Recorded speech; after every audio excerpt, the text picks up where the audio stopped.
प्रदेश का महासचिव यानी जनरल सेक्रेटरी रहा, एक प्रकोष्ठ बना था प्रदेश का, उसमें प्रदेश अध्यक्ष रहा, अभी डायरेक्टर है हम वित्त निगम बिहार सरकार में।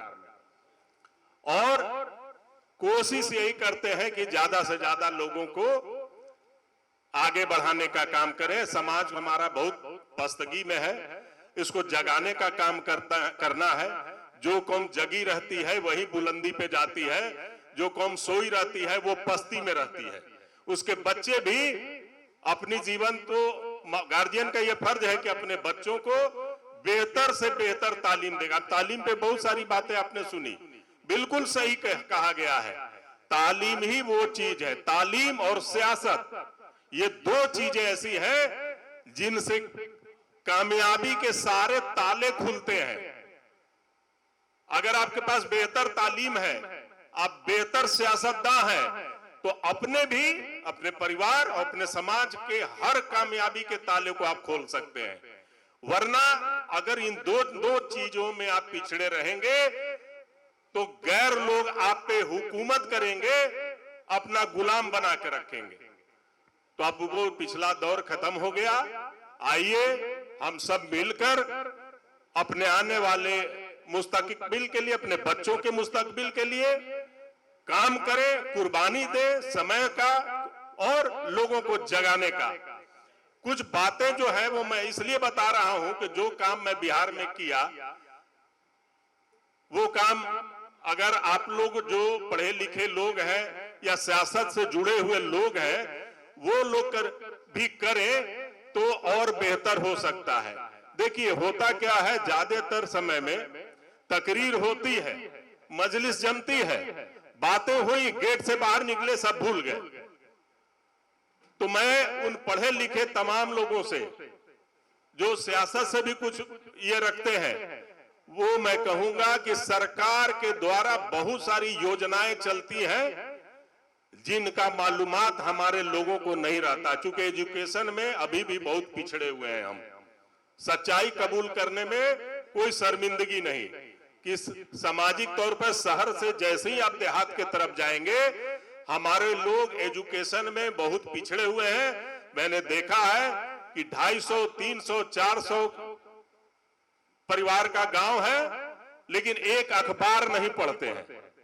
तो अखबार आप नहीं पढ़िएगा तो सरकार की योजनाएं क्या चल रही हैं आपके लिए आपको पता नहीं चलेगा, आप खुद भी फायदा नहीं उठा पाएंगे, अपने लोगों को भी नहीं जागरूक कर पाएंगे।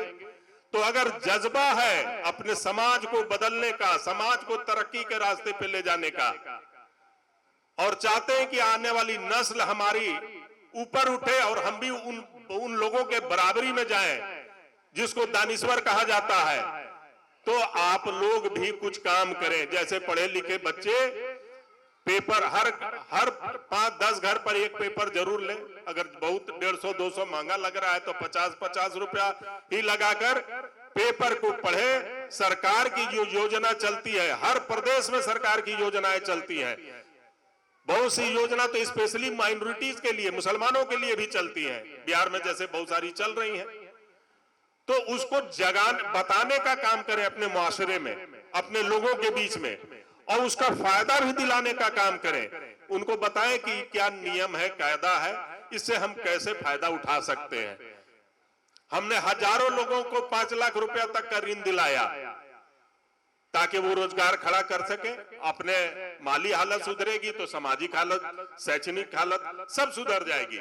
लेकिन हैंड टू माउथ रहेंगे तो आप कितना भाषण दे दीजिए, वो अपने बच्चे को नहीं पढ़ाएंगे, वो छोटे मोटे रोजगार में लगा देंगे। ये सच्चाई है, ये प्रैक्टिकल चीज है। हमने 62 मुस्लिम बच्चे जो डाउन ट्रोडन सेक्शन से आते थे, जिसमें करीब 28 से 30 बच्चे मंसूरी बिरादरी के थे। 2014 के पहले जब सेंट्रल गवर्नमेंट की स्कीम थी कि शेड्यूल कास्ट, शेड्यूल ट्राइब और अति पिछड़ा के बच्चों को फ्री टेक्निकल एजुकेशन दिया जाएगा, हमारे लोगों को पता नहीं था। मैंने 62 बच्चे को इंजीनियर और एमबीए करवाया, केसी ग्रुप ऑफ इंजीनियरिंग पंजाब से, श्री राम इंजीनियरिंग कॉलेज हरियाणा से। आज वो बच्चे न पढ़ाई का खर्चा था उनको, न रहने का, ना इवन की खाना तक हम लोगों ने फ्री कराया। और आज वो बच्चे जिनके घर में 3 टाइम का खाना नहीं नसीब था, वो एक इंजीनियर बनकर अच्छे जगहों पे जॉब कर रहे हैं और उनके घरों में खुशहाली आई। तो काम करना है, ठीक है, काम हम लोग को करना है, जुड़े हैं समाज को आगे बढ़ाने के लिए। और इंशाअल्लाह जावेद भाई हम लोग की रहनुमाई कर रहे हैं, हम सब लोग आगे भी। अभी जैसा कि ये मजलिस सजी जनाब शकील मंसूरी साहब को सम्मानित करने के लिए हम लोग को फक्र है कि हमारे बीच से एक आईपीएस आए।